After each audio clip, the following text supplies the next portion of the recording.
एक बार सम्राट अकबर के राज्य में एक किसान रहता था। वह बूढ़ा था और काफी गरीब था, लेकिन उसने अपनी जमीन पर हर रोज कड़ी मेहनत की। किसान का एक पड़ोसी था जो बहुत चालाक था और उसने कई लोगों को धोखा दिया था।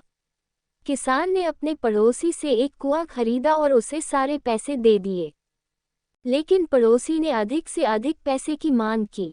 उसी दिन सम्राट अकबर अपने राज्य में नदी के किनारे टहल रहे थे। उनके सबसे बुद्धिमान मंत्री बीरबल उनके साथ थे। नदी के किनारे ठंडी हवा चल रही थी और वे दोनों बहुत खुश थे। बीरबल अपनी दिलचस्प कहानियों के साथ सम्राट अकबर का मनोरंजन कर रहे थे। तभी एक किसान और उसका पड़ोसी उनके पास शिकायत लेकर आए। किसान सम्राट अकबर के चरणों में गिर गया और कहा, महाराज, मैंने इस आदमी से एक कुआं खरीदा था और अब वह चाहता है कि मैं पानी के लिए भुगतान करूं। ये सही है महाराज, पड़ोसी ने कहा। मैंने उसे कुआं बेचा था, उसके अंदर का पानी नहीं। दोनों के बीच का तर्क सम्राट को भ्रमित कर गया। उन्होंने बीरबल से उनके बीच की लड़ाई को निपटाने के लिए कहा।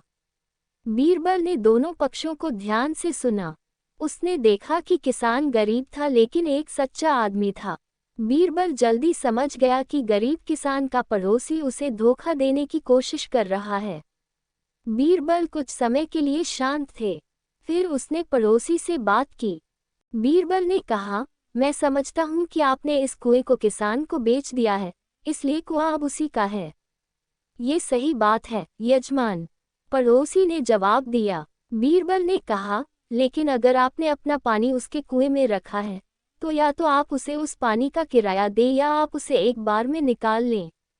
पड़ोसी को एहसास हुआ कि वह अब किसान को बेवकूफ़ नहीं बना सकता। उसने अपना सिर शर्म से झुका दिया और वहां से चला गया। किसान ने समस्या को इतनी आसानी से हल करने के लिए बीरबल को धन्यवाद दिया।